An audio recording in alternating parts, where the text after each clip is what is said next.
Hello दोस्तों, स्वागत है आप सबका हम सबकी एकेडमी ललिता दहिया एकेडमी में। जैसा कि आपको पता है कि राष्ट्रीय आपातकाल या आपातकालीन प्रावधानों के ऊपर मैं एक क्लास इसलिए नहीं लेके आई क्योंकि छोटे छोटे पॉइंट्स होते हैं जहां पे हमें फोकस करना होता है और एग्जाम में वहीं से क्वेश्चन बनता है। इसीलिए मैंने जानबूझ के जो तीनों आर्टिकल्स हैं यानी 352, 356 एंड 360 इन तीनों के ऊपर मैं एक अलग अलग सेपरेट क्लास लेके आ रही हूँ। 352 की क्लास आ चुकी है, 356 की आज आप लोग देख रहे हैं और 360 की कल की क्लास में आप देख लोगे। यानी हमारे कंप्लीट ये टॉपिक कंप्लीट हो जाएगा और फिर छोटी छोटी जो गलतियां हम करते हैं वो नहीं करेंगे। तो दोस्तों शुरुआत करते हैं क्लास की। ललिता दहिया एकेडमी हम सब की एकेडमी में आप सबका स्वागत है दोस्तों। मैं ललिता यूपीएससी के साथ एज एन असिस्टेंट प्रोफेसर 8 वर्ष तक पढ़ाने का अनुभव है। आईएएस और अलग अलग स्टेट सिविल सर्विसेज के 12 मेंस देने और इंटरव्यूज का अनुभव है। एमए पॉलिटिकल साइंस और इंटरनेशनल रिलेशंस में किया है। यूजीसी नेट पॉलिटिकल साइंस और इंटरनेशनल रिलेशंस में किया है। 6 बार मेरा यूजीसी नेट क्लियर है दोस्तों। मेरा वैकल्पिक विषय इतिहास रहा है, चाहे आईएएस का मेंस हो या फिर पीसीएस का मेंस हो, इसलिए मैं इतिहास भी आप लोगों को शानदार तरीके से पढ़ाने में सक्षम हूं और पढ़ाती हूं। ठीक है दोस्तों, मेरे टेलीग्राम चैनल से जुड़ जाइए। ललिता दहिया एकेडमी हमारा टेलीग्राम चैनल है, मेरा नहीं हमारा टेलीग्राम चैनल है। मेरी सारी क्लासेस के लिंक, टाइमिंग, नोटिफिकेशन, पीडीएफ सब आपको इसी टेलीग्राम चैनल पे मिलेंगे। ये मेरा इंस्टाग्राम है, आप जुड़ सकते हैं। मेरे Facebook page Lalita Dahiya academy से भी आप जुड़ सकते हैं। वीडियो को लाइक कर दीजिए फटाफट, सेशन को जितना शेयर कर सकते हैं उतना शेयर कर दीजिए। कमेंट कीजिए यदि आप लोगों को मेरे पढ़ाने का तरीका अच्छा लग रहा है, चीजें समझ में आ रही है तो कृपया करके कमेंट कीजिए। चैनल को सब्सक्राइब कीजिए और चैनल को सब्सक्राइब करवाइए। तो दोस्तों शुरुआत करते हैं हम राष्ट्रपति शासन की। ठीक है, राष्ट्रपति शासन बोलते हैं इसे, यानी 356 के तहत जो प्रोविजन है, 365 के तहत भी सेम प्रोविजन है, अभी हम डिस्कस करेंगे। मोटे तौर पे हम 356 बोलते हैं, है ना। राष्ट्रपति शासन भी बोलते हैं, या आपके सामने ऑप्शन आ जाए राज्य आपातकाल। याद रखिएगा, राष्ट्रपति शासन, राज्य आपातकाल, संवैधानिक तंत्र की विफलता, ये सब 356 हमें बताते हैं। ठीक है, पहली बात ये अनुच्छेद आपको याद रखना है दोस्तों। 355 यहां से 2 से 3 बार क्वेश्चन बना हुआ है कि अनुच्छेद 355 केंद्र को इस कर्तव्य के लिए विवश करता है कि राज्य सरकार संविधान की प्रबंध व्यवस्था के अनुसार ही काम करेगी। यानी 355 केंद्र की जिम्मेदारी तय करता है कि भाई केंद्र जी ये आपका कर्तव्य है, आपकी जिम्मेदारी है कि आप ये सुनिश्चित करें कि हर राज्य की सरकार संविधान के अनुसार काम करे। यदि संविधान के अनुसार काम नहीं करेगी तो फिर अलग प्रोविजंस है जिनकी बात हम अभी करेंगे। 355 याद रख लीजिएगा दोस्तों, सीधा क्वेश्चन बनता है यहां से। ठीक है, तो पीटी लिख लीजिएगा पहली बात तो 355 पे। दूसरी बात, इस कर्तव्य के अनुपालन के लिए केंद्र अनुच्छेद 356 के अंतर्गत राज्य में संवैधानिक तंत्र के विफल हो जाने पर राज्य सरकार को अपने नियंत्रण में ले लेती है। दोनों आपस में इंटरलिंक है। कैसे? 355 ये कह रहा है कि भाई केंद्र का दायित्व है कि वो ये देखेगी कि प्रत्येक राज्य की सरकार संविधान के अनुसार शासन करे, और यदि राज्य सरकार संविधान के प्रावधानों के अनुसार शासन नहीं करती है तो फिर क्या होगा?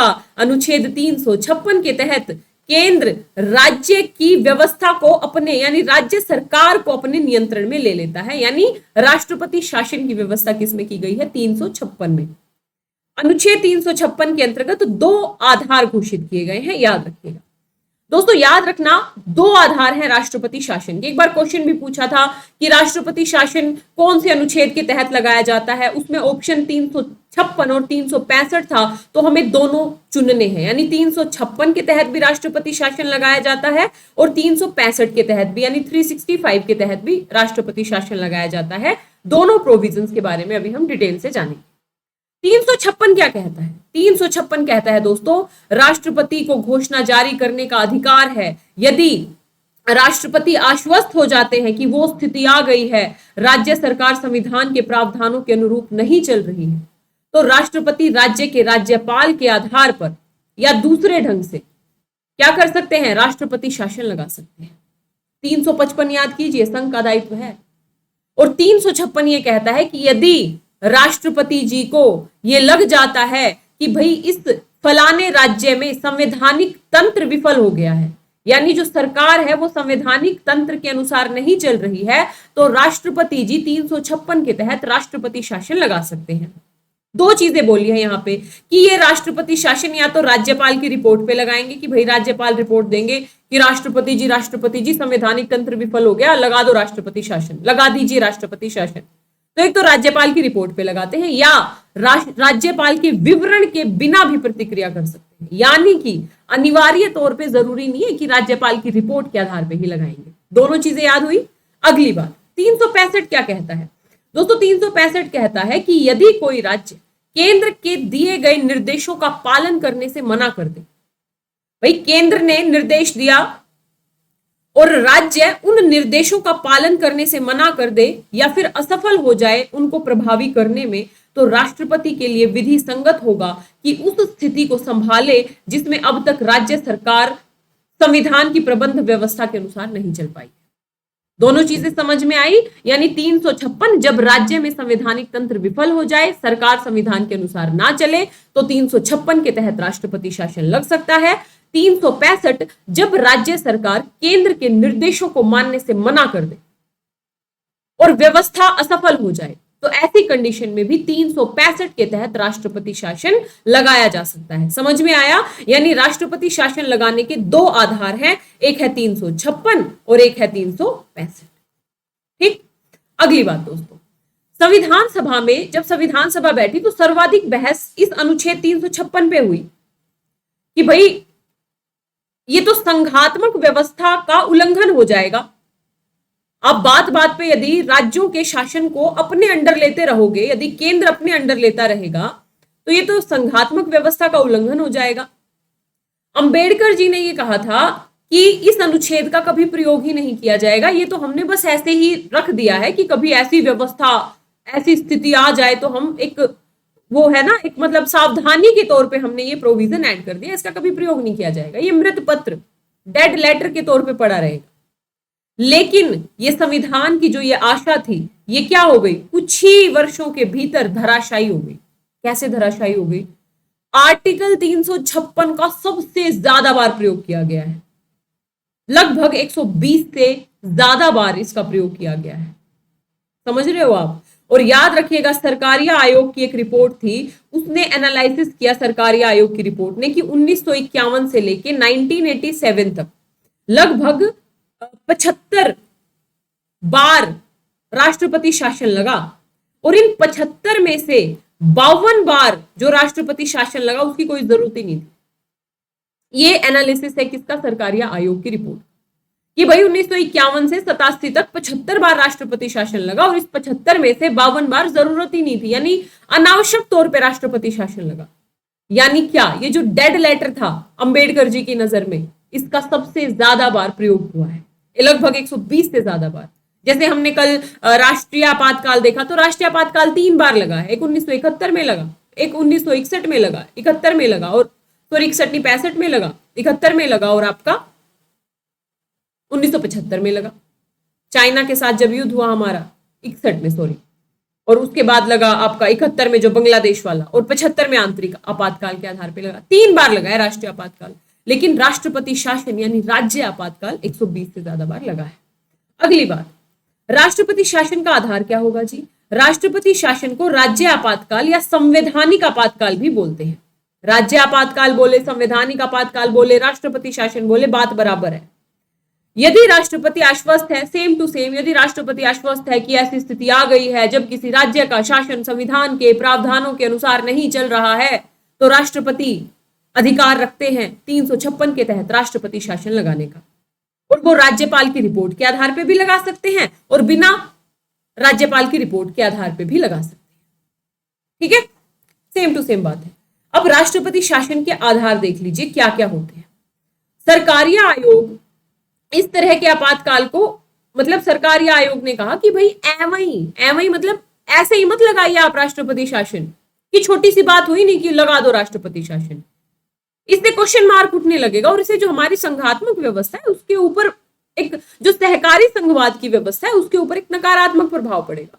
तो सरकारी आयोग ने कहा कि हम आपको कुछ एक पॉइंट्स बताते हैं, जब जरूरत हो उसी समय आप राष्ट्रपति शासन लगाइए। ये क्वेश्चन पूछा जा सकता है कि भाई किन किन परिस्थितियों में राष्ट्रपति शासन लगाना कानूनन वैध होगा।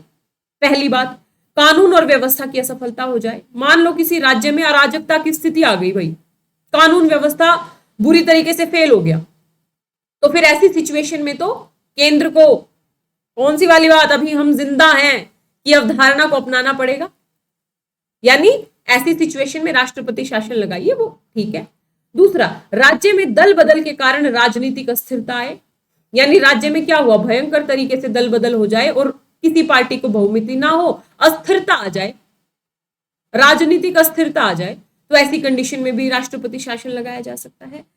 बहुमत में जनता का विश्वास कम होना, यानी जनता ही विद्रोह कर दे, विरोध कर दे कि भाई हमें आप पे विश्वास नहीं है, हमने गलती से वोट दे दिया, आप जनता ही सड़कों पे उतर आए, तो दोनों चीजें हो जाएंगी, कानून व्यवस्था भी धराशायी हो जाएगी और जनता का विश्वास ही नहीं है बहुमत में, तो ऐसी सिचुएशन में भी आप राष्ट्रपति शासन लगा सकते हैं।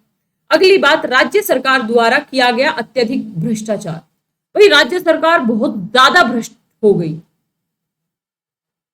तो ऐसी सिचुएशन में भी आप राष्ट्रपति शासन लगा सकते हैं। और जब बहुमत प्राप्त दल सरकार बनाने से इनकार कर दे, राज्यपाल के समक्ष विधानसभा में स्पष्ट बहुमत प्राप्त दल या गठबंधन ना हो, हालांकि ऐसा होना बहुत मुश्किल होता है कि बहुमत प्राप्त दल सरकार बनाने से इनकार कर दे और राष्ट्रपति की नजर में दूसरा कोई दल बहुमत में ना हो या फिर कोई गठबंधन बहुमत में ना हो, तो ऐसी कंडीशन में भी आप राष्ट्रपति शासन लगा सकते हैं। यही सिंपल सा फंडा है कि भाई इन आधारों पे, ये आधार देख लीजिएगा कि भाई किन आधारों पे राष्ट्रपति शासन की सिफारिश की थी सरकारी आयोग ने, तो कानून व्यवस्था की असफलता, राजनीतिक अस्थिरता, भ्रष्टाचार, जनता का विश्वास कम हो जाए और बहुमत दल सरकार बनाने से इनकार कर दे और राज्यपाल की नजर में कोई गठबंधन विशेष, मतलब एक तरीके से बहुमत प्राप्त जो गठबंधन है वो ना हो, तो ऐसी कंडीशन में आप राष्ट्रपति शासन लगा सकते हैं। राष्ट्रीय एकता के लिए खतरा या राज्य के लिए खतरा अथवा राष्ट्रीय विघटन के लिए उकसाने या उसमें सहायक की भूमिका होने की स्थिति में, यानी ऐसी कोई सिचुएशन आ जाए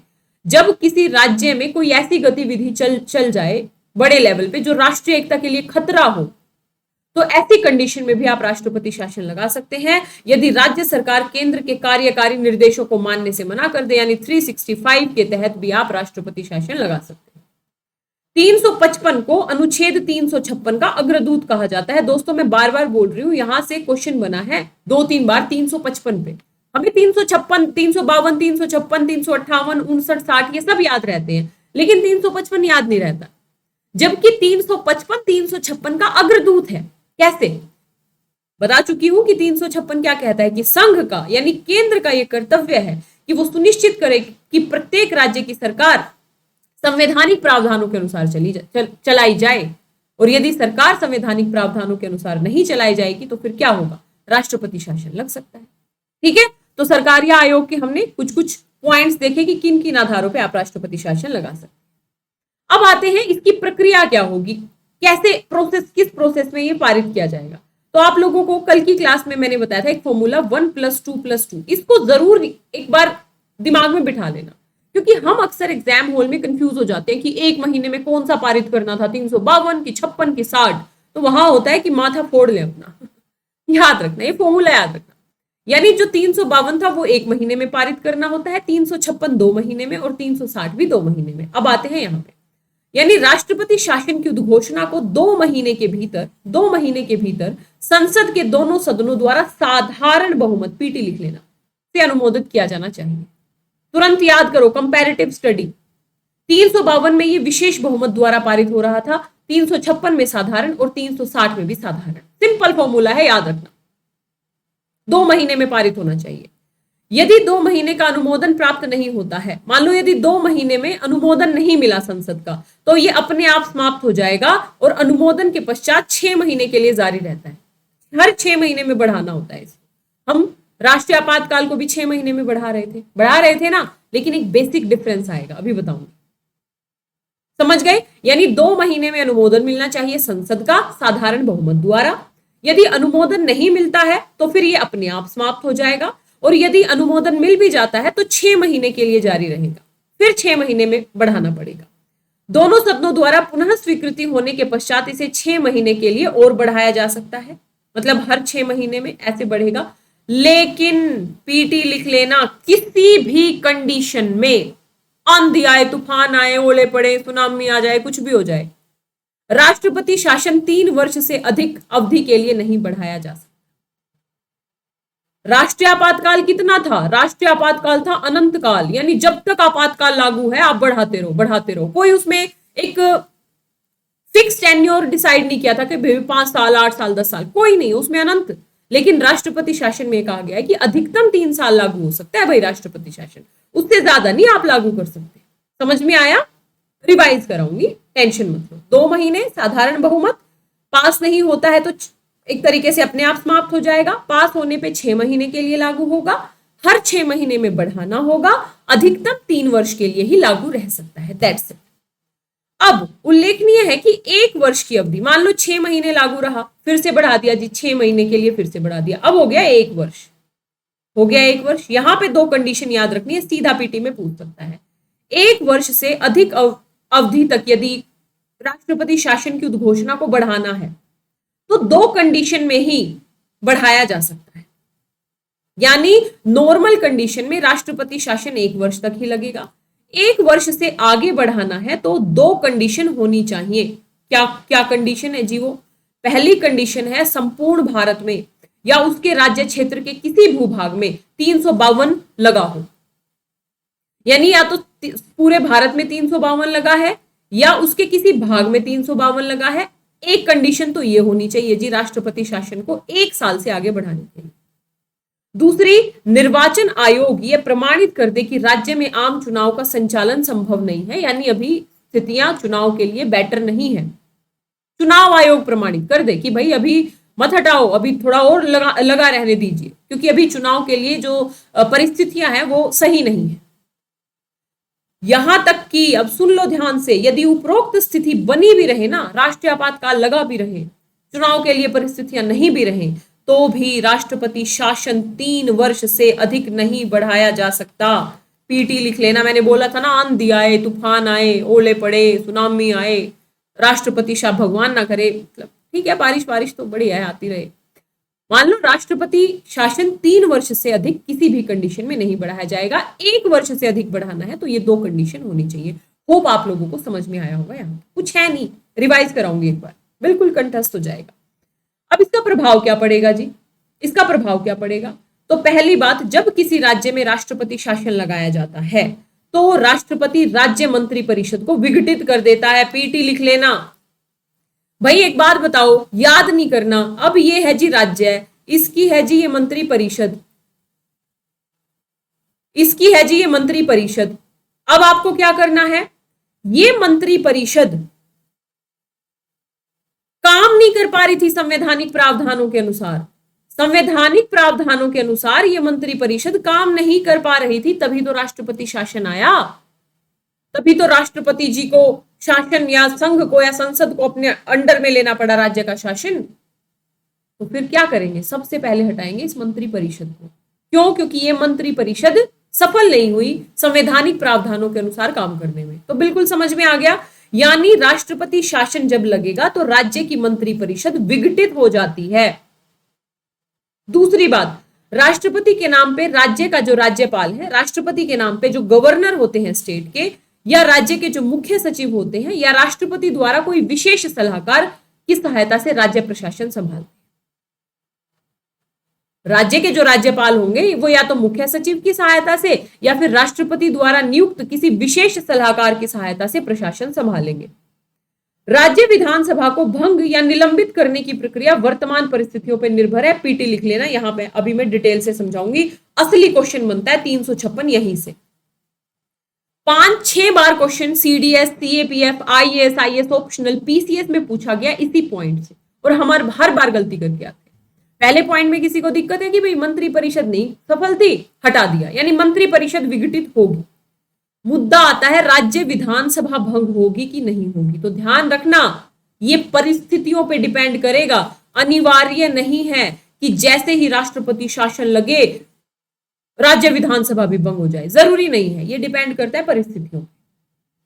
और दूसरी बात अभी मैं बताऊंगी, एक वाद आया, उस वाद में यह कहा गया कि भाई यदि आपको ये विधानसभा भंग भी करनी है ना तो तुरंत नहीं करनी। जैसे मान लीजिए राष्ट्रपति ने राष्ट्रपति शासन लगा दिया, अगले ही दिन कहे कि मंत्री परिषद तो विघटित होनी है, गई, टाटा बाय बाय कहते हुए कहें कि राज्य विधानसभा को विघटित किया जाता है, तो ऐसा नहीं चलेगा राष्ट्रपति महोदय जी। इसके लिए एक प्रोसेस है। क्या प्रोसेस है? 2 महीने का जो समय दिया गया है कि संसद द्वारा अनुमोदन होना चाहिए, कम से कम वो अनुमोदन होना जरूरी है। आपको यदि विधानसभा को विघटित या निलंबित भी करना है ना, तो उस 2 महीने या फिर संसद के अनुमोदन के बाद आप विघटित कीजिए, उससे पहले नहीं कीजिए। पता लगे आप विघटित कर दो, संसद अनुमोदन दे ही ना, तो फिर क्या होगा? समस्या उत्पन्न हो जाएगी। दोनों चीजों समझे, यानी मंत्री परिषद अनिवार्य तौर पे विघटित होगी, राज्यपाल शासन संभालेंगे राष्ट्रपति के नाम पे। राज्य विधानसभा भंग होगी कि नहीं होगी, ये परिस्थितियों पर निर्भर करता है। मोटे तौर पे आपको याद रखना है कि राज्यसभा विघटित होगी, ये अनिवार्य नहीं है, और यदि होगी भी तो संसद के अनुमोदन के बाद होगी। ठीक है, नेक्स्ट, इस प्रकार की घोषणा की जा सकती है कि राज्य विधानसभा की शक्तियों का प्रयोग संसद या उसके प्राधिकार के अधीन, यानी भाई ये व्यवस्था की जा सकती है कि भाई जो राज्य विधानसभा की शक्तियां है ना, उसका प्रयोग अब संसद करे या उसके प्राधिकार के अधीन हो। यहां पे याद रखना, एक बार आईएएस का ऑप्शनल का हम क्वेश्चन कर रहे थे, वहां संसद की जगह दे दिया था संघ सरकार, यानी संघ सरकार कानून बनाएगी। तो याद रखना, सरकार कार्यपालिका कानून नहीं बनाती, कानून हमेशा संसद बनाती है। विधायिका लोकसभा, राज्यसभा और राष्ट्रपति। तो राज्य विधायिका की शक्तियों को कौन ले लेगा? संसद। संसद राज्य की संचित निधि से जो व्यय की मंजूरी है राष्ट्रपति को प्राधिकृत कर सकती है कि भाई राज्य की संचित निधि से जो भी पैसा वैसा निकालना है, संसद प्राधिकृत कर सकती है राष्ट्रपति को कि ठीक है जी आप देखिए इस व्यवस्था को, और राष्ट्रपति फिर राज्यपाल के माध्यम से यह व्यवस्था सुचारू करवाते हैं। इसके अलावा राष्ट्रपति राज्य विधानसभा को निलंबित या भंग कर सकते हैं, विधानसभा को निलंबित या भंग कर सकते हैं, लेकिन अनिवार्य नहीं है कि भंग होगा ही होगा, जैसे मंत्री परिषद विघटित होती है, बता चुकी हूं आप। इस परिस्थिति में राज्य विधायिका की शक्तियों का प्रयोग राष्ट्रपति करेंगे, संसद इन शक्तियों को राष्ट्रपति को सौंप सकती है। अगर संसद के अनुमोदन होने के बाद राष्ट्रपति राज्य विधायिका को निलंबित करते हैं, तो फिर विधायिका की शक्तियां किसके पास आ जाएंगी? राष्ट्रपति के पास आ जाएंगी, और संसद राष्ट्रपति को अधिकृत कर सकती है, यानी संसद इन शक्तियों को राष्ट्रपति को सौंप सकती है, और फिर राष्ट्रपति राज्यपाल और अपने अधिकारियों के माध्यम से शासन संचालन कर सकते हैं। मेन पॉइंट बस आपको ये याद रखना है, मंत्री परिषद विघटित होगी, विधानसभा निलंबित होगी, ये जरूरी नहीं है, ये परिस्थितियों पर डिपेंड करता है, और होगी तो अनुमोदन के बाद होगी।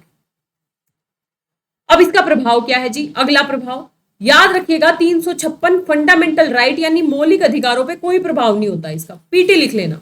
352 का हम प्रभाव देख रहे थे सारे मौलिक अधिकारों पे, 20-21 को छोड़ के पढ़ा चुकी हूं, 358 और 359। 356 का किसी भी फंडामेंटल राइट पे कोई भी प्रभाव नहीं होता। जब कोई राज्य विधानसभा इस प्रकार निलंबित हो या विघटित हो, संसद राज्य के लिए विधि बनाने की शक्ति राष्ट्रपति या उसके किसी अधिकारी को दे सकती है। वही यानी मान लीजिए यदि राष्ट्रपति महोदय ने राज्य विधानसभा को विघटित कर दिया है, तो भाई कानून बनाने के लिए कोई ना कोई तो चाहिए ना, तो फिर ऐसी कंडीशन में संसद या तो राष्ट्रपति जी को प्राधिकृत कर सकती है या फिर राष्ट्रपति जी के द्वारा उल्लेखित किसी अन्य अधिकारी को ये कानून बनाने की शक्तियां दे सकती है। कौन दे सकती है? संसद दे सकती है, संघ सरकार नहीं। ये छोटे छोटे पॉइंट आपको एग्जाम में ध्यान रखने हैं। अगली बात दोस्तों, संसद किसी प्रतिनिधि मंडल, राष्ट्रपति या कोई प्राधिकारी केंद्र अथवा इसके अधिकारियों या प्राधिकरण की शक्तियों पर विचार, मतलब वही है कि भाई या तो संसद कानून बना सकती है या राष्ट्रपति कानून बनवा सकते हैं अपने प्राधिकारियों के माध्यम से राज्य सूची के विषयों पे, यदि विधानसभा विघटित होती है तो। समझ में आया? अगला पॉइंट रिवाइज कराऊंगी, टेंशन मत लो। अगला प्रभाव क्या है जी? जब लोकसभा का सत्र नहीं चल रहा है, मान लो लोकसभा का सत्र नहीं चल रहा है, तो राष्ट्रपति संसद की अनुमति के लिए लंबित पड़े राज्य की संचित निधि के प्रयोग को प्राधिकृत कर सकते हैं। मान लो सत्र नहीं चल रहा लोकसभा का, और संसद की अनुमति के लिए जो राज्य की संचित निधि से पैसा निकालने का जो भी प्रोविजन पेंडिंग पड़ा है, राष्ट्रपति प्राधिकृत कर सकते हैं संसद की अनुमति के लिए कि भाई इस पे अनुमति दे दो आप।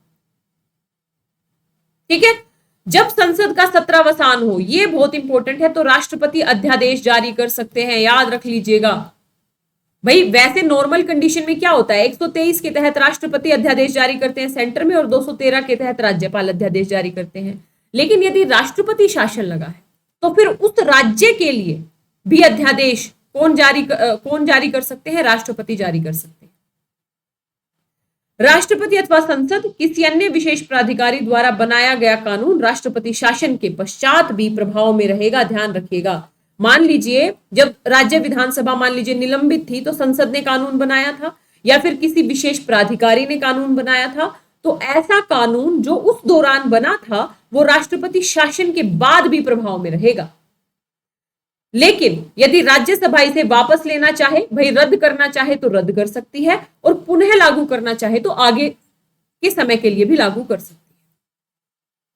ठीक है, समझ में आया? यानी लोकसभा का सत्र नहीं चल रहा हो तो राष्ट्रपति संसद की अनुमति के लिए जो लंबित पड़ा विधेयक है राज्य की संचित निधि के प्रयोग को प्राधिकृत कर सकते हैं कौन? राष्ट्रपति। अध्यादेश जारी कर सकते हैं राष्ट्रपति, और जो कानून बनाया गया था संसद या किसी अन्य प्राधिकारी द्वारा वो राष्ट्रपति शासन समाप्त होने के बाद भी रहेगा। राज्य विधानसभा चाहे तो उसे वापस ले सकती है या फिर उसे आगे कंटिन्यू करने के लिए कह सकती है। इसका और क्या प्रभाव है जी? ये बहुत इंपॉर्टेंट है। राष्ट्रपति को संबंधित उच्च न्यायालय की शक्तियां प्राप्त नहीं होती हैं दोस्तों। हाई कोर्ट पे राष्ट्रपति शासन का रत्ती भर भी फर्क नहीं पड़ेगा और वह उनसे संबंधित संवैधानिक प्रावधानों को निलंबित नहीं कर सकते हैं। अर्थात राष्ट्रपति शासन की अवधि से संबंधित उच्च न्यायालय की स्थिति स्तर शक्तियां कार्य प्रभावी रहता है। यानी राष्ट्रपति शासन का हाई कोर्ट के कार्य काम से कोई लेना देना नहीं है। यहीं पे एक क्वेश्चन पूछा था, राष्ट्रपति शासन का प्रभाव क्या होगा? पूछा था कि स्थानीय सरकारें निलंबित हो जाएंगी। याद रखना, स्थानीय सरकारों का राष्ट्रपति शासन से कोई लेना देना नहीं है। स्थानीय सरकारें अपना काम करती रहेंगी, कोई फर्क नहीं पड़ता, ना तो स्थानीय सरकारों पे और ना ही हाई कोर्ट पे। ठीक है, यहां तक आप लोगों को समझ में आया होगा। मैं एक बार फिर से रिवाइज कराऊंगी। बहुत थोड़ा टिपिकल टॉपिक है, इसीलिए मैं एक साथ नहीं लेके आई ताकि दिमाग की जो नसें हैं आपस में ब्लास्ट ना हो जाए। ठीक है, अब आते हैं इसके लिए। ये जो राष्ट्रपति शासन है, राज्य आपातकाल है, समय समय पे बहुत सारे आयोग बनते रहे हैं। डिटेल में हम मेंस में पढ़ेंगे। पीटी के पॉइंट ऑफ व्यू से बस हम देख लेते हैं कुछ कुछ महत्वपूर्ण पॉइंट जो पीटी में सीधे पूछे जा सकते हैं। पहली बात तो जी सरकारिया आयोग, ये कहा गया कि 356 का इस्तेमाल ना आप इतनी बार मत करो। इसका जो प्रयोग है वो केवल अंतिम उपाय के रूप में ही होना चाहिए।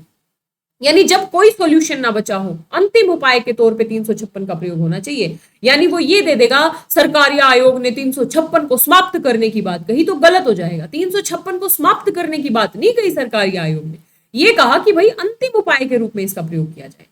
संसद द्वारा उद्घोषणा के अनुमोदन के पूर्व विधानसभा को भंग नहीं किया जाना चाहिए। ये वही बात है, ये जो 2 महीने का टाइम होता है, आप कम से कम उससे पहले तो विधानसभा को भंग मत करो। अब अगर आपको करना भी है, ये अनुमोदन होने के बाद ही आप भंग करो। अगली बात, एक समीक्षा के लिए राष्ट्रीय आयोग आया 2002 में, इसने भी यही बात बोली। ठीक है, कि भाई राष्ट्रपति शासन का अंतिम उपाय के तौर पे प्रयोग करना चाहिए, इसकी कोई जरूरत नहीं है। पुंछी आयोग आया, ये पुंछी आयोग भी यही कहेगा। इस पुंछी आयोग ने एक विशेषीकृत बात कही दोस्तों, ये मैं इसलिए बता रही हूं कि सरकारी आयोग इससे संबंधित है, बात करेगा। जो समीक्षा के लिए राष्ट्रीय आयोग आया था संविधान की, वो बात करेगा। पुंछी आयोग ये कहेगा स्थानीयकृत आपातकाल की बात कहेगा। ये कहेगा कि भाई अगर आपातकाल की उद्घोषणा करनी है तो मान लीजिए ये पूरा राज्य है, इस पूरे राज्य में तो अचानक से संवैधानिक तंत्र विफल नहीं होगा, इसमें कई जिले होंगे। मान लीजिए इन 2 जिलों में संवैधानिक तंत्र विफल हो गया तो आप इन 2 जिलों में ही राष्ट्रपति शासन लगाइए। ये बात करते हैं पुंछी आयोग। यानी स्थानीयकृत आपातकाल की बात कहते हैं कि आपातकाल की उद्घोषणा पूरे राज्य के बजाय केवल एक जिले अथवा जिस जिले में ज्यादा स्थिति बिगड़ी है उसमें लगाओ, काम खत्म करो। इस तरह आपातकाल की अवधि, और इन्होंने ये भी बोला था 3 महीने से ज्यादा अवधि नहीं होनी चाहिए राष्ट्रपति शासन की। ये बहुत इंपॉर्टेंट बात है दोस्तों। एसआर बॉम्बई बनाम भारत संघ, यहां से सीधा क्वेश्चन बनता है। एसआर बॉम्बई बनाम भारत संघ हम मेंस में डिटेल से पढ़ेंगे। अभी इतना याद रखिए, इन्होंने बोला 356 का प्रयोग अनिवार्य परिस्थितियों तथा बहुत कम मामलों में किया जाना चाहिए। राजनीतिक लाभ के लिए इसका प्रयोग नहीं किया जाना चाहिए कि आप जब मन चाहा तब राष्ट्रपति शासन लगा दे रहे हो। और ये मैं नहीं कह रही, रिपोर्ट्स कह रही हैं कि बहुत सारे ऐसे मामले हैं। अभी हमने सरकारी आयोग की देखी थी ना कि 1951 से 87 तक 75 बार राष्ट्रपति शासन लगा, जिसमें से 52 बार कोई जरूरत ही नहीं थी राष्ट्रपति शासन लगाने की। न्यायालय मंत्री परिषद द्वारा दी गई सलाह पे, याद रखना ये बहुत इंपॉर्टेंट फैक्ट है, हमको पता है ना आर्टिकल 74 क्या कहता है कि राष्ट्रपति को सलाह और सहायता देने के लिए मंत्री परिषद होगी, और मंत्री परिषद ने क्या सलाह दी इस बात पे न्यायालय विचार नहीं करेगा। लेकिन एसआर बोम्बईवाद में कहता है कि ठीक है जी, मंत्री परिषद ने आपको क्या सलाह दी राष्ट्रपति महोदय जी, यहां पे हम प्रश्न नहीं उठाएंगे, लेकिन राष्ट्रपति शासन लागू करने के लिए जो आपको सलाह दी गई है हम उसका परीक्षण कर सकते हैं, और यदि दुर्भावनापूर्ण पाया गया, यदि गलत तरीके से राष्ट्रपति शासन लगाया गया तो हम सुधारात्मक कदम उठा सकते हैं। यानी हम राष्ट्रपति शासन को रद्द करने का आदेश दे सकते हैं, और विधानसभा या मंत्री परिषद जो आपने निलंबित की है उसको हम पुनर्जीवित कर सकते हैं। एसआर बोम्बईवाद याद रखना, ठीक है। यहां पे सबसे इंपॉर्टेंट यही है कि भाई पहली बात, राष्ट्रपति, ये एसआर बम्बई ही चल रहा है, राष्ट्रपति शासन लागू करने की जो राष्ट्रपति की घोषणा है ना उसकी न्यायिक समीक्षा की जा सकती है। पीटी में दे देगा राष्ट्रपति शासन की न्यायिक समीक्षा नहीं की जा सकती, तो गलत हो जाएगा। एसआर बम्बईवाद में साफ साफ कहा गया कि हम राष्ट्रपति शासन की न्यायिक समीक्षा कर सकते हैं, और यदि हमें तर्क संगत नहीं लगा कि भाई बिना तर्क संगत आधारों के राष्ट्रपति शासन लगाया है तो न्यायालय रोक लगा सकता है उस राष्ट्रपति शासन पे, और यदि अतार्किक हमें मिला तो हम क्या कर सकते हैं, यहां पे होगा तो हम क्या कर सकते हैं, यदि असंवैधानिक और अवैध हमें मिला कि भाई गलत तरीके से लगाया गया है राष्ट्रपति शासन, तो राज्य सरकार को पुनः स्थापित कर सकते हैं, निलंबित अथवा विघटित विधानसभा को पुनः बहाल कर सकते हैं, और ऐसा किया भी गया है। तो एसआर बोम्बईवाद याद रहेगा कि भाई बहुत कम प्रयोग अनिवार्य परिस्थितियों में ही करना चाहिए। राष्ट्रपति को जो ये सलाह दी जाती है राष्ट्रपति शासन के संदर्भ में, हम इसको देख सकते हैं, न्यायिक समीक्षा कर सकते हैं, और यदि हमें लगा कि अतार्किक है, अवैध है, तो फिर हम जो विघटित हुई है मंत्री परिषद और या फिर जो विधानसभा, हम उसको पुनर्जीवित कर सकते हैं। इसके बाद ये कहा गया कि भाई ये वही वाली पॉइंट्स हैं कि भाई राज्य विधानसभा को सॉरी गाइस, केवल तभी विघटित किया जा सकता है जब राष्ट्रपति की घोषणा को संसद की अनुमति मिल जाए। ये वही वाली बात है कि राज्य विधानसभा को ऑटोमेटिकली उसी समय आप विघटित नहीं कर सकते। उस समय अगर करना भी है तो उस समय करोगे जब संसद की अनुमति मिल जाए। 2 महीने का जो समय होता है, उससे पहले भी अनुमति मिल सकती है, लेकिन संसद की अनुमति मिलने के बाद ही आप विघटित करोगे विधानसभा। यानी ऐसी घोषणा को मंजूरी प्राप्त नहीं होती है, राष्ट्रपति विधानसभा को केवल निलंबित कर सकते हैं, विघटित नहीं। संसद इसे मंजूरी देने में असमर्थ होती है, अगर मतलब संसद की यदि अनुमति नहीं मिली 356 को, तो फिर पुनर्जीवित हो जाएगी। जो निलंबित भी अगर की गई है तो पुनर्जीवित हो जाएगी। इसकी कोई जरूरत नहीं है। धर्मनिरपेक्षता संविधान की मूल विशेषता, ये एसआर बोम्बईवाद की एक अलग विशेषता है जो राष्ट्रपति शासन से जुड़ी हुई नहीं है। अगर आपसे कोई पूछे कि भाई जो धर्मनिरपेक्षता, सेक्युलरिज्म, ये बेसिक स्ट्रक्चर है क्या संविधान का, तो याद रखना बेसिक स्ट्रक्चर है। एसआर बोम्बईवाद में इसको मूल विशेषता यानी कि बेसिक स्ट्रक्चर माना गया है। ठीक है, याद रखिए।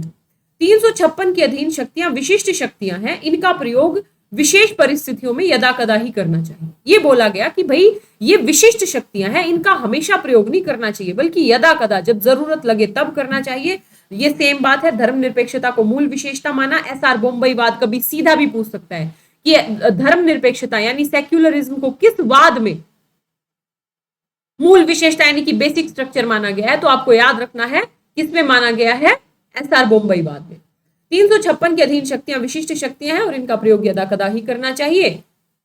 ये वही वाली बातें आ जाएंगी दोस्तों कि किन कंडीशन में आप राष्ट्रपति शासन लगा सकते हैं। तो जो मैंने अभी बताई थी ना सरकारी आयोग वाली, कि भाई यदि आम चुनाव के बाद किसी भी दल को स्पष्ट बहुमत ना मिले और त्रिशंकु विधानसभा हो, मान लो किसी भी दल के पास बहुमत ही नहीं है, तो सरकार कौन बनाएगा, है ना। तो ऐसी कंडीशन में लगा सकते हैं जब बहुमत दल सरकार बनाने से इनकार कर दे और किसी गठबंधन के पास कोई बहुमत ना हो। सेम वही वाली बातें मैं रिपीट कर रही हूँ, रिवाइज करा रही हूँ।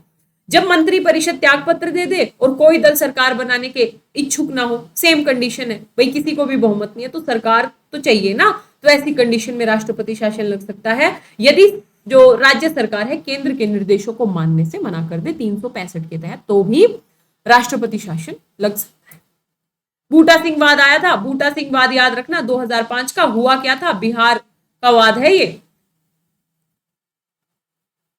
बहुमत पेश करने की कोशिश की गई तो बूटा सिंह ने कहा कि भाई मुझे ये लग रहा है, यानी मेरी व्यक्तिगत संतुष्टि ये कह रही है कि आप जो बहुमत पेश कर रहे हो ना, वो अनैतिक साधनों के माध्यम से पेश कर रहे हो।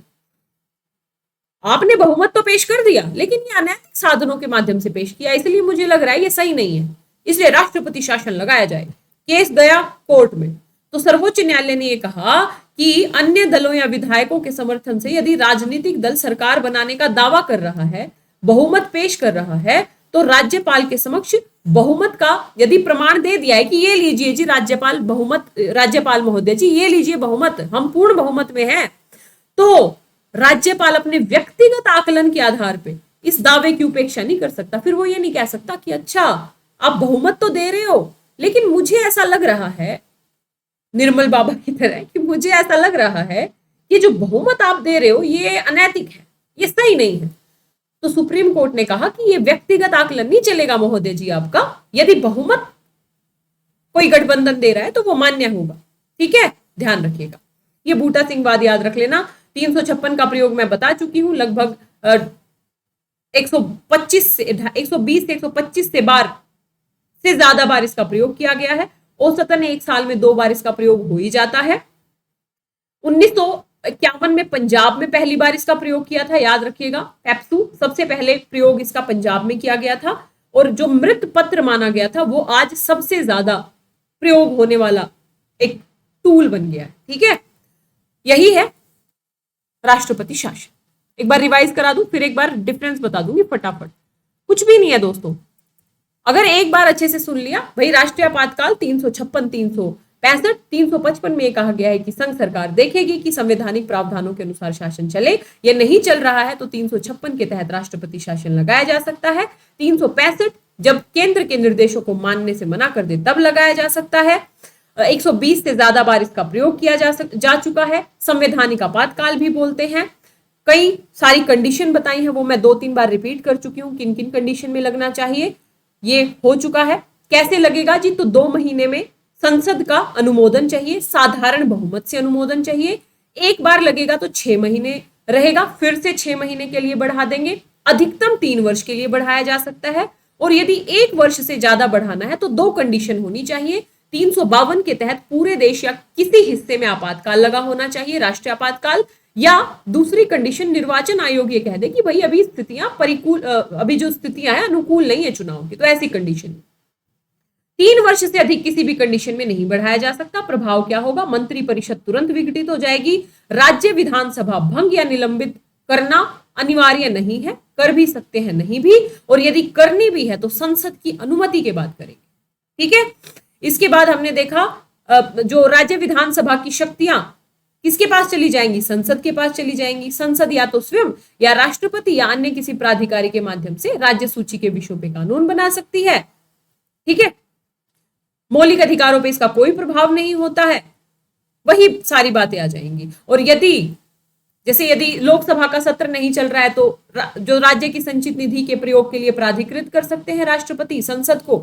और दूसरा, यदि सत्र नहीं चल रहा है तो राष्ट्रपति अध्यादेश जारी कर सकते हैं, और यदि कोई ऐसा कानून बना है तो वो राष्ट्रपति शासन के समाप्त होने के बाद भी लागू रहेगा, यदि राज्य विधानसभा उसे वापस ले ले और पुनः लागू करे। वो 2 कंडीशन अलग है, मैं बता चुकी हूँ। और किसका, हाई कोर्ट पे इसका कोई प्रभाव नहीं पड़ेगा, हाई कोर्ट अपना काम करता चलेगा। स्थानीय सॉरी गाइस, मैं थोड़ा सा पानी पी लूं।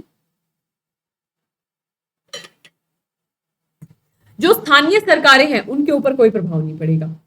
सरकारी आयोग ने बताया कि भाई अंतिम उपाय के रूप में, राष्ट्रीय आयोग ने भी यही बात की, पुंछ आयोग ने स्थानीयकृत बात की, भाई किसी जिले में स्थिति बिगड़ी है तो केवल वहीं पे लगाओ। एसआर बम्बई की ये 5-6 चीजें याद रखनी है कि भाई राजनीतिक लाभ के लिए प्रयोग नहीं किया जाएगा। हम सलाह की जांच कर सकते हैं राष्ट्रपति को जो दी जाती है राष्ट्रपति शासन के संदर्भ में, न्यायिक पुनरावलोकन हो सकता है, और यदि हमें लगता है कि गलत तरीके से लगाया गया है तो हम पुनर्बहाल कर सकते हैं। उसके बाद राज्य विधानसभा को केवल उसी समय विघटित करो जब संसद अनुमति दे दे। वही सारी बातें, धर्मनिरपेक्षता को बेसिक स्ट्रक्चर माना गया एसआर बम्बईवाद में, याद रखना, सीधा क्वेश्चन पूछ सकता है। एसआर बम्बईवाद पंथ निरपेक्षता को बेसिक स्ट्रक्चर माना गया। ये वही 6-7 कंडीशन है जिसमें राष्ट्रपति शासन लग सकता है। बूटा सिंह वाद मैंने आपको बता दिया, और 356 का प्रयोग लगभग 150 के आसपास बार हो चुका है। ठीक है, अब हम देखेंगे क्या डिफरेंस है, क्योंकि राष्ट्रीय आपात भी आप पढ़ चुके हैं और राष्ट्रपति शासन भी। अब एक कंपैरेटिव स्टडी कर लेंगे तो चीजें याद सॉरी गाइस याद हो जाएंगी। जैसे राष्ट्रीय आपातकाल की उद्घोषणा तभी की जा सकती है जब युद्ध, बाह्य आक्रमण या सशस्त्र विद्रोह। हमें पता है युद्ध, बाह्य आक्रमण या सशस्त्र विद्रोह, यहाँ पे दो कंडीशन में, एक तो शासन संवैधानिक प्रावधानों के अनुसार नहीं चलाया जा रहा हो और केंद्र के निर्देशों को मानने से राज्य मना कर दे। पहली बात, किन आधारों पर लगाया जाएगा? अब राज्य की जो कार्यपालिका और विधायिका दोनों कार्यरत रहती है, निलंबित नहीं होती राष्ट्रीय आपातकाल में। याद कीजिए, मैंने बताया था निलंबित कर देंगे तो काम कैसे चलाएंगे भाई, यहाँ राजनीति नहीं करनी, देश की सुरक्षा देखनी है। तो राष्ट्रीय आपातकाल में ना तो विधायिका ना कार्यपालिका कार्यरत रहती हैं, अपनी शक्तियां भी बनाए रखती हैं। केंद्र सरकार को राज्य विधायन और प्रशासन की समवर्ती शक्तियां प्राप्त हो जाती है, मतलब कुछ कुछ कानून बना सकती है केंद्र, लेकिन जो विधायिका और मंत्री परिषद है यानी कार्यपालिका है वो जिंदा रहती है, जारी रहती है। लेकिन संवैधानिक तंत्र की विफलता में जो विधानमंडल है वो निलंबित हो सकता है, जाता नहीं है, हो सकता है। विधानसभा निलंबित हो सकती है और कार्यपालिका तो बिल्कुल विघटित हो जाएगी। कार्यपालिका की शक्तियां तो सीधे राष्ट्रपति ले लेते हैं, ये मैं बहुत अच्छे से समझा चुकी हूँ। तीसरा, यहाँ पे मूल अधिकारों पे प्रभाव पड़ेगा। आर्टिकल 20-21 को छोड़ के मूल अधिकार निलंबित हो जाते हैं 352 वाले कंडीशन में। सुन लेना उस क्लास को, अगर नहीं सुना है तो बहुत अच्छे से समझाया गया है। राष्ट्रपति शासन पे, मूल अधिकारों पे कोई प्रभाव नहीं पड़ता। राष्ट्रीय आपातकाल के दौरान राज्य सूची के किसी भी विषय पे संसद विधान बना सकती है। हमें पता है ना, राज्य सूची के किसी भी विषय पे 352 की कंडीशन में विधान बना सकती है। यहाँ पे इस स्थिति में संसद राज्य की विधान बनाने की शक्ति राष्ट्रपति को या किसी अन्य प्राधिकारी को दे सकती है। वहां पे संसद बना देगी, यहाँ पे या तो राष्ट्रपति को दे देगी या फिर किसी अन्य प्राधिकारी को विधान बनाने की शक्ति दे देगी। राष्ट्रीय आपातकाल की उद्घोषणा संसद के अनुमोदन से 6 महीने के लिए बढ़ाया जा सकता है और अनिश्चित काल तक बढ़ाया जा सकता है। हर 6 महीने में, मतलब 6 महीने फिर बढ़ाएंगे, फिर 6 महीने, फिर 6 महीने और अनंत, यहाँ डॉट डॉट डॉट अनंत काल तक बढ़ाया जा सकता है। इसके तहत ऐसी उद्घोषणा अधिकतम 3 वर्ष तक बढ़ाई जा सकती है और 1 वर्ष के बाद भी बढ़ानी है तो 2 कंडीशन आपको पता है। अधिकतम 3 वर्ष। अगला, इसका अनुमोदन 1 माह में होना चाहिए और इसका अनुमोदन 2 माह में होना चाहिए। याद है ना, 1+2+2। ठीक, इसके अनुमोदन के लिए विशेष बहुमत चाहिए, इसके लिए विशेष बहुमत चाहिए और इसके लिए साधारण बहुमत चाहिए। राष्ट्रीय आपातकाल की स्थिति में केंद्र राज्यों के मध्य वित्तीय संबंध प्रभावित हो सकते हैं। यहाँ पे वित्तीय संबंध प्रभावी नहीं हो सकते। हमें पता था ना राष्ट्रीय आपातकाल में क्या था, राष्ट्रपति राज्यों को दी जाने वाली वित्तीय सहायता को कम भी कर सकते हैं, समाप्त भी कर सकते हैं, लेकिन राष्ट्रपति शासन में वित्तीय संबंध प्रभावित नहीं होते। पैसा तो जाता ही रहेगा ना केंद्र से जितना जाता है। ठीक है, याद रखिएगा, बहुत इंपॉर्टेंट पॉइंट है। तो इस तरीके से दोस्तों 356 मैं अगर आप लोगों को पढ़ाने में, समझाने में, रिवाइज कराने में कामयाब हुई हूं तो चैनल को सब्सक्राइब कर लीजिए, सब्सक्राइब करवा दीजिए, वीडियो को लाइक कीजिए, जितना शेयर कर सकते हैं उतना शेयर कीजिए, कमेंट कीजिए। आपके कमेंट मुझे मेहनत करने के लिए बहुत मोटिवेट करते हैं दोस्तों। सब्सक्राइब कीजिए, सब्सक्राइब करवाइए, जुड़िए मेरे चैनल ललिता दहिया अकेडमी से। मेरी सारी क्लासेस के लिंक, टाइमिंग, नोटिफिकेशन, PDF सब आपको इसी टेलीग्राम चैनल पे मिलेंगे। आप मेरे इंस्टाग्राम और मेरे फेसबुक पेज से भी जुड़ सकते हैं। स्वस्थ रहिए, पढ़ते रहिए, बढ़ते रहिए, सब पढ़ें सब बढ़ें का सपना साकार करेंगे मिलके। दोस्तों, बैठना नहीं है, पीछे नहीं मुड़ना है, रुकना नहीं है, चलते जाना है और अपने उद्देश्यों को प्राप्त करना है और राष्ट्र की संकल्पना को मजबूत बनाना है। तो दोस्तों, इसी के साथ जय हिंद, जय भारत, ऑल द बेस्ट।